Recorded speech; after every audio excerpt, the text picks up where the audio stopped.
αποδοθείτε το σκόπ και προσκυνήσας λίτων μέγαν τη θύρα του μνημείου αφήστε.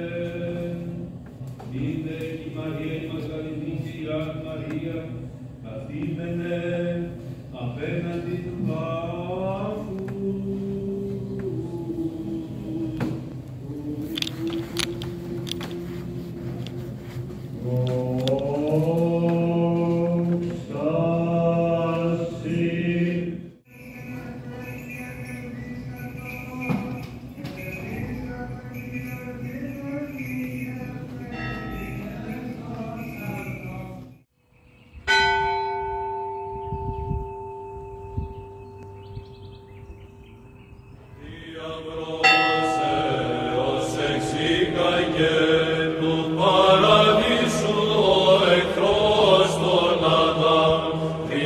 Σταυρού δε τον ληστήν αρπισήκαγε Χριστός.